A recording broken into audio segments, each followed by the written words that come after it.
प्रधानमंत्री नरेंद्र मोदी ने शुक्रवार को दिल्ली के तालकटोरा स्टेडियम में स्टूडेंट से परीक्षा पे चर्चा की।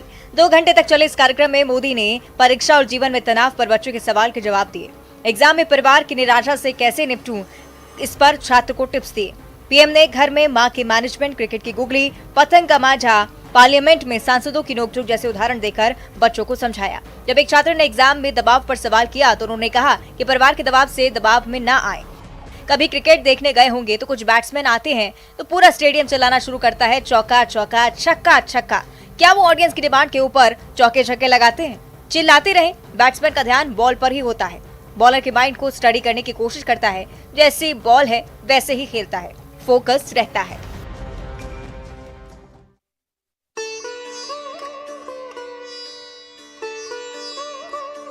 उज्जैन के महाकाल मंदिर में महाकाल लोक के निर्माण के बाद से आधुनिक सुविधाएं लगातार बढ़ती जा रही है। अब विश्व प्रसिद्ध इस मंदिर में जल्द ही मध्य प्रदेश का जीरो वेस्ट मंदिर बनने जा रहा है। महाकाल मंदिर समिति ने मंदिर में निकलने वाली फूल मालाओं से खाद बनाने की प्रक्रिया शुरू कर दी है। इसके साथ ही अन्य कचरों से गैस बनाने की योजना भी है। इस गैस का उपयोग महाकालेश्वर मंदिर के अन्य क्षेत्र में भोजन बनाने के लिए किया जाएगा। मंदिर से निकलने वाले फूल मालाओं से बने खाद का उपयोग मंदिर परिसर में लगे पौधों में किया जाएगा। इसके साथ ही महाकाल लोक के आसपास की दुकानों को नोटिस भेजकर सिंगल यूज प्लास्टिक पर सख्ती से रोक लगाने के आदेश दिए गए हैं।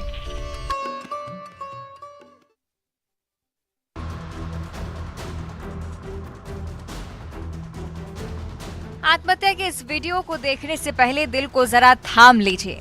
तस्वीरें विचलित कर सकती हैं। आप सोचेंगे भला ऐसा कोई कैसे कर सकता है। स्टेशन का नजारा, सामने से ट्रेन आ रही है, तभी आंख पर पट्टी बांधकर एक युवक पटरी पर कूदता है। ट्रेन के पहिए के नीचे लेट जाता है। मौत की नींद। हर कोई सीसीटीवी में कैद इस वारदात को देखकर हैरान है। मामला मध्य प्रदेश के सागर जिले के बीना रेलवे जंक्शन का है। वीडियो में दिख रहा है कि युवक लड़खड़ाते हुए प्लेटफॉर्म पर चल रहा है, वहीं अचानक ट्रैक पर कूद जाता है और इतने में एक ट्रेन आ जाती है। युवक को रौंदते हुए निकल जाती है। युवक की मौके पर ही मौत हो गई। मृतक की पहचान नहीं हो सकी है। उसकी जेब से गुना से शिवपुरी का एक पुराना टिकट मिला है, जिसके आधार पर जीआरपी पुलिस पड़ताल कर रही है।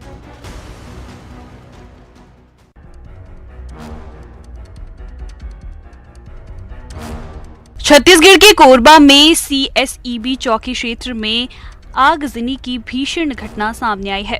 यहां आरबी पेट्रोल पंप के पास आधा दर्जन से अधिक गुमटियों में आग लग गई, जिसमें सभी दुकानें जलकर खाक हो गईं। आग लगने की मुख्य वजह क्या रही, इस बात का पता नहीं लगाया जा सका है। आशंका जताई जा रही है कि ठंड से बचने के लिए कुछ लोगों ने गुमटियों के पास ही अलाव जलाया था, जिसकी चिंगारी से आग भड़क उठी। असामाजिक तत्वों पर भी आग लगाने की आशंका है। सूचना के बाद दमकल की गाड़ियों ने आग पर काबू पाया। हादसे में लाखों का नुकसान हुआ है। पुलिस मामले की जाँच में जुटी है।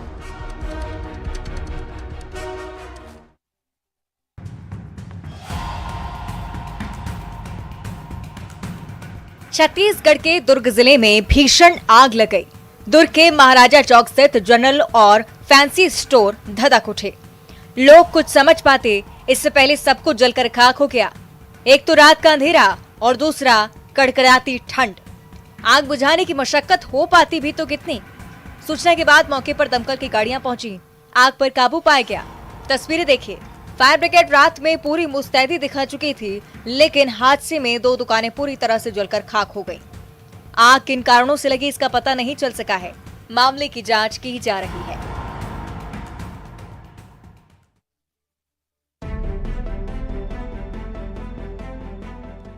छत्तीसगढ़ में नक्सली दहशतगर्दी फैलाने के लिए लगातार कोशिश कर रहे हैं। वहीं दूसरी तरफ सुरक्षा बल के जवान नक्सलियों के खिलाफ अभियान में लगे हैं। सुकमा में सीआरपीएफ 165 बटालियन के जवानों ने नक्सलियों के मंसूबे पर पानी फेर दिया। जवानों ने जिले के कुंदेर और मिस्सीकोड़ा के बीच परिचालनिक ड्यूटी के दौरान मोर्टार बम बरामद किया है। आसपास तलाशी के बाद 4 किलो की आईटी बरामद की गई है, जिसको मौके पर ही डिफ्यूज किया गया। इसे बड़ी कामयाबी माना जा रहा है, नहीं तो बड़ा हादसा हो सकता था। नक्सलों का गढ़ माने जाने वाला सुकमा, जहां आए दिन जवान लोगों की सुरक्षा के चलते सर्चिंग अभियान चलाते हैं, वहीं नक्सलियों में नकेल कसने का लगातार प्रयास कर रहे हैं।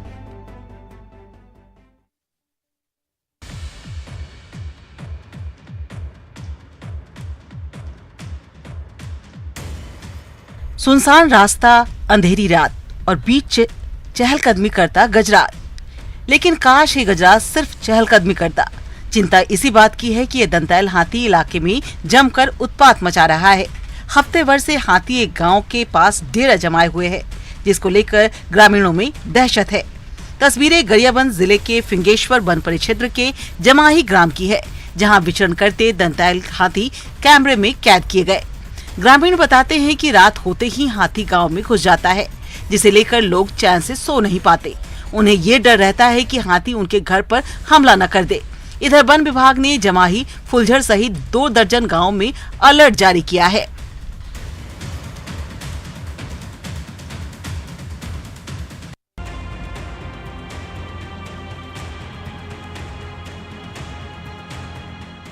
ये टूटे आशियाने, ये बिखरा पड़ा मलबा। छत्तीसगढ़ के कई इलाकों में ऐसी आपदा लगभग रोज आती है और लोग आपदा की दहशत के बीच गुजारते हैं जिंदगी। ये आपदा कोई भूकंप नहीं बल्कि हाथी है, जिनके कारण लोगों की जिंदगी में मुश्किलें बढ़ गई है। छत्तीसगढ़ के अलग अलग जिलों में हाथियों का उत्पात लगातार जारी है। हाथी रिहायशी इलाकों में जमकर उत्पात मचा रहे हैं। तस्वीरें जशपुर जिले के पत्थलगांव वन परिक्षेत्र के लेड़ुगा गांव की है। यहाँ 4 हाथियों के झुंड ने जमकर तबाही मचाई। 4 घर को हाथियों ने बुरी तरह से क्षतिग्रस्त कर दिया। हाथियों के हमले से घर के लोग बाल बाल बच निकले, लेकिन अब उनके सामने चुनौतियां और बढ़ गई है। हाथियों ने घर तोड़ दिया, घर में अनाज खा गए। अब पीड़ित परिवारों को प्रशासन से मदद की उम्मीद है।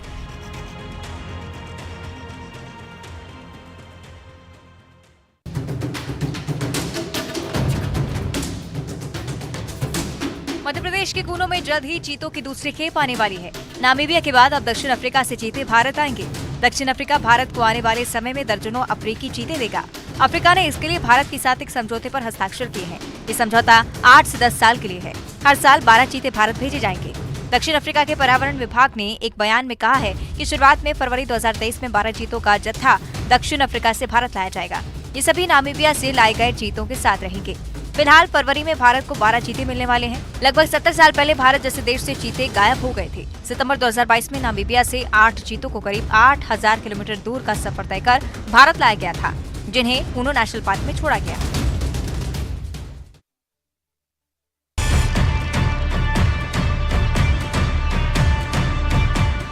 एक अकेला युवक पेड़ से बंधा है, लाचार, मजबूर और विवश, एकदम चुप और सामने बेरहम बन बैठे हैं लोग। एक युवक आता है, गाल पर थप्पड़ जड़ता है।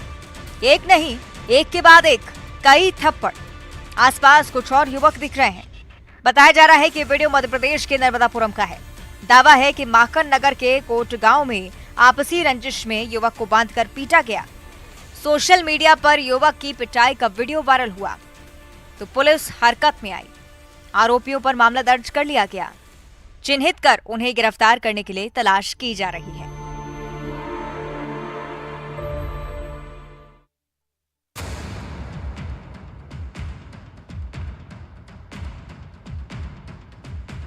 मध्य प्रदेश के शहडोल जिले के धनपुरी अंडरग्राउंड माइंस में दर्दनाक हादसा हुआ। यहां SECL सोहागपुर क्षेत्र की बंद कोयला खदान में गैस रिसाव के कारण 4 लोगों की मौत हो गई। चारों बंद पड़ी खदान में कबाड़ निकालने के लिए आधी रात में घुसे थे। SECL की बंद पड़ी धनपुरी UG माइंस में कबाड़ निकालने के दौरान इन लोगों की मौत हुई। मृतकों में राज महतो, हजारी कोल, राहुल कोल, कपिल विश्वकर्मा शामिल हैं। घटना की जानकारी मिलने के बाद इलाके में हड़कंप मच गया। धनपुरी पुलिस का अमला मौके पर मौजूद है। जिले के प्रशासनिक अधिकारी भी मौके पर पहुंचे। गैस रिसाव से मौत की आशंका है, लेकिन अधिकारियों ने कहा कि पूरी जांच के बाद ही मौत के कारण का पता चल सकेगा।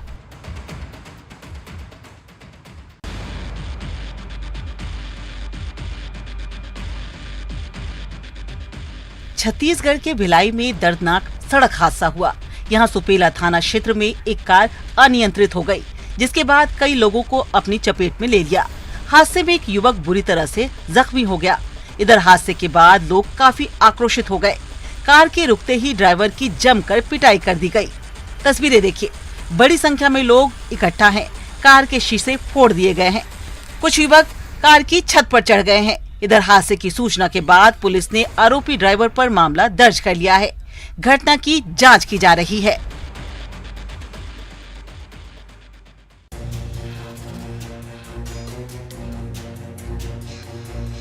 मध्य प्रदेश के बड़वानी जिले के टीकरी के पास मुंबई आगरा नेशनल हाईवे पर दर्दनाक सड़क हादसा हुआ। हादसे में लोडिंग वाहन में सवार 3 लोगों की मौत हो गई, जबकि 4 लोग गंभीर रूप से घायल हुए। बताया जा रहा है कि करीब 9 लोग इंदौर के पास पाताल पानी से मेले में दुकान लगाकर वापस लौट रहे थे। रास्ते में उनकी गाड़ी खराब हो गई थी, जिसके बाद वे गाड़ी को पीछे से धक्का लगा रहे थे। तभी पीछे से आ रहे ट्रक ने जोरदार टक्कर मार दी। टक्कर इतनी भीषण थी कि गाड़ी में सवार सभी उछलकर नीचे गिरे और बेहोश हो गए। घायलों को स्थानीय लोगों की मदद से अस्पताल पहुंचाया गया। सभी घायल लोग मेले में दुकान लगाने वाले थे।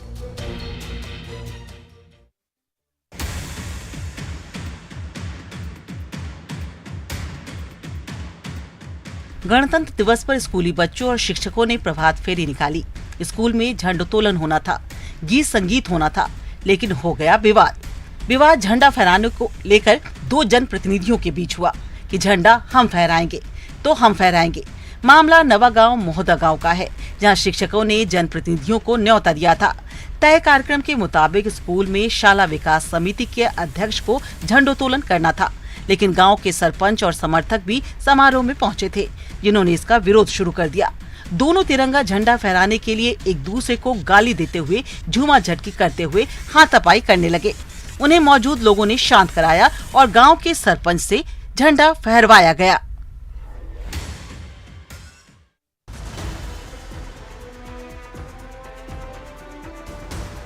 मध्य प्रदेश के हरदा में चोरों के हौसले बुलंद हैं। आम आदमी तो छोड़िए, यहाँ चोरों ने पुलिस लाइन में ही धावा बोल डाला और घरों के ताले तोड़ डाले।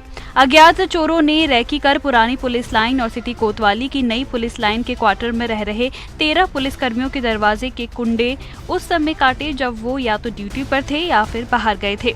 पुरानी पुलिस लाइन में डीएसपी और पुलिस आरक्षकों के मकान हैं और सुबह 10 बजे के बाद घटना की खबर लगी। खबर लगते ही पुलिस विभाग जांच में जुट गया है, लेकिन नई और पुरानी दोनों पुलिस लाइन में हुई चोरी की वारदात ने पुलिस गश्त पर प्रश्न चिन्ह लगा दिया है।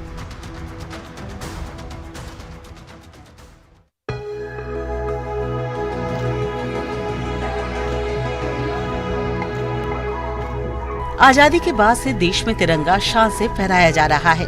इस साल देश ने 74वां गणतंत्र दिवस मनाया, लेकिन छत्तीसगढ़ का एक गांव जहां आजादी के बाद पहली बार तिरंगा लहराया तो ग्रामीणों की खुशी का ठिकाना नहीं रहा। तिरंगा फहराने की खुशी में ग्रामीण के साथ सुरक्षा बल के जवान भी झूम उठे। पोटकपल्ली में कैंप में यह कार्यक्रम का आयोजन हुआ था। दरअसल ये गांव नक्सलवाद की जद में था, जिसके चलते न 15 अगस्त और न ही कभी 26 जनवरी को आयोजन हुआ। और अब जब हालात बदले, समय बदला, तो आसमान में लहराया तिरंगा, तो ग्रामीणों ने समझा आजादी के मायने।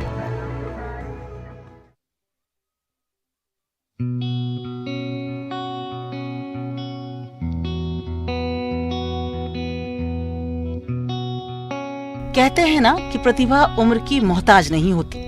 मध्य प्रदेश के सतना जिले की रहने वाली 13 साल की कृपा मिश्रा को ही देख लीजिए। जिस उम्र में बच्चे स्कूलों के बस्ते ढोते हैं, उस उम्र में बच्ची ने अपनी योग कला से अलग पहचान बना ली। कृपा के शारीरिक मूवमेंट को देखकर लोग हैरत में पड़ जाते हैं। लिहाजा नाम दे दिया गया रबर की गुड़िया। महज 13 साल की उम्र में ही कृपा ने प्रदेश और देश स्तर पर 12 गोल्ड और 2 सिल्वर मेडल जीतकर नाम रोशन किया है। छात्रा के योग गुरु उसके दादाजी हैं। कृपा के साथ उसकी छोटी बहन भी योग विद्या में माहिर है। कृपा की 70 वर्षीय दादाजी भी इस उम्र में बखूबी योग विद्या सिखा रहे हैं। वहीं बच्चियों की कामयाबी देखकर वो भी गदगद होते हैं।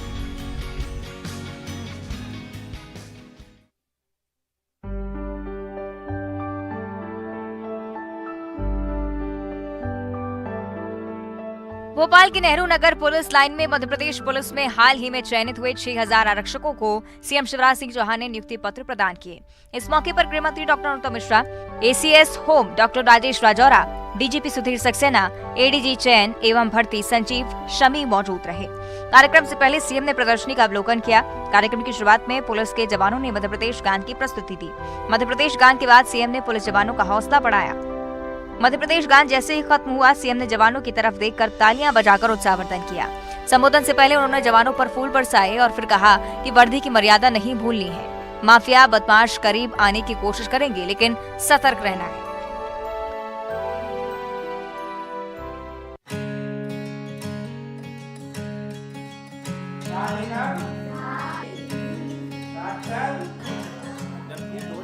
क्लास में स्मार्ट चार्ट, स्मार्ट टीवी पर किस्से कहानियां देखकर आपका ज्ञानवर्धन करते बच्चे। ये सब देखकर आपके जहन में किसी निजी स्कूल का विचार आ रहा होगा, लेकिन ऐसा नहीं है। ये सीहोर जिले का एक सरकारी प्राइमरी स्कूल है, जहां बच्चों के लिए टीचरों ने अपने खर्च पर स्मार्ट क्लास की व्यवस्था की है। और ये सब संभव किया स्कूल के शिक्षक संजय सक्सेना ने, जिन्होंने ये पहल की और सरकारी स्कूल की काया ही पलट कर रख दी। बच्चे भी बड़े मजे से विजुअल्स के माध्यम से पठन पाठन कर रहे हैं। पढ़ने वाले भी खुश हैं और पढ़ाने वालों को भी संतोष है कि उनका जीवन धन्य हो रहा है।